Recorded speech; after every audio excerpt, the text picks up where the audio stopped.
যে ব্যবস্থাগুলো নিয়েছিল সেই কথাগুলো আমি আপনাকে জানাইছি। ওয়াইজি ইয়ামকুরু বিকাল্লাযীনা কাফারু, কাফেররা আইন পাশ করে দিল লিউসবিতুকা, তোমরা মুহাম্মদকে বন্দী করে ফেলো, অথবা আও ইয়াকতুলুকা, হত্যা করে ফেলো, অথবা আও ইখরিজুকা, মক্কার জমিন থেকে বের করে দাও।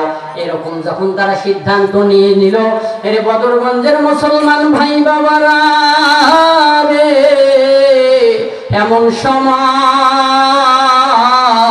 আবু জেহেল যখন তাদেরকে নিয়ে সভা পরামর্শ মিটিং করতেছে, তাফসিরে ইবনে কাসিরের ভিতরে এসেছে মুসলমান ভাইজান, ওই সময় শয়তান একটা বৃদ্ধর আকৃতি ধারণ করেছিল।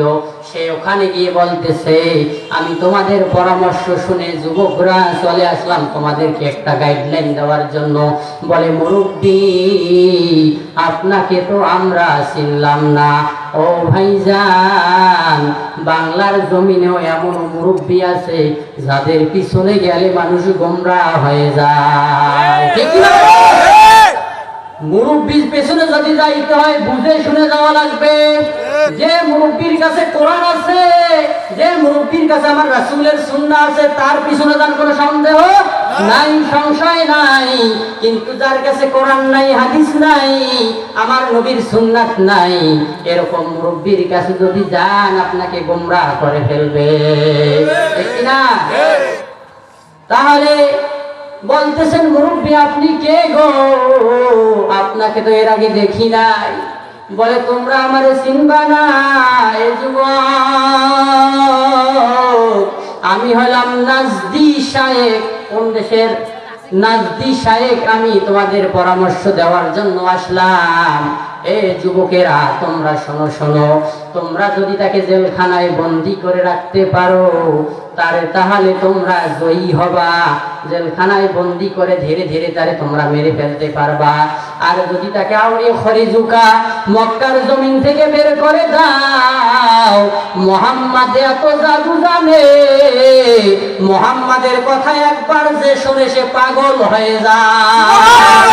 আমার নবীর প্রেমে পাগল হইলে আল্লাহ তাআলা খুশি।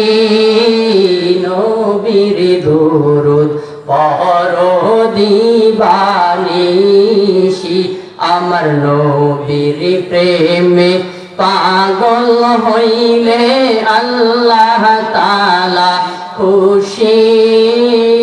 নবীর দুরূদ পড়ো দিবানিশি।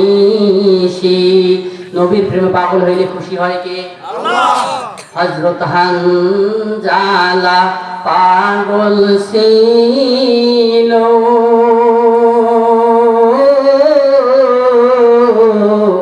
আমার নবীর প্রেমে জীবন দিল গো।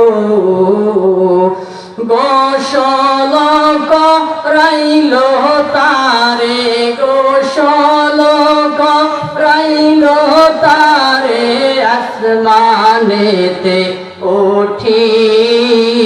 নবীর দরুদ পড়ো দিবানিশি, আমার নবীর প্রেমে পাগল হইলে আল্লাহ তাআলা খুশি। নবীর দরুদ পড়ো দিবানিশি। আবু জেহেল পরামর্শ দিচ্ছে আবু জেহেলকে, শয়তানকে। বলে, বের করে দেওয়া যাবে না, এত জাদু জানে, একবার এর কথা শুনলে সবাই পাগল হবে, টিকতে পারবে।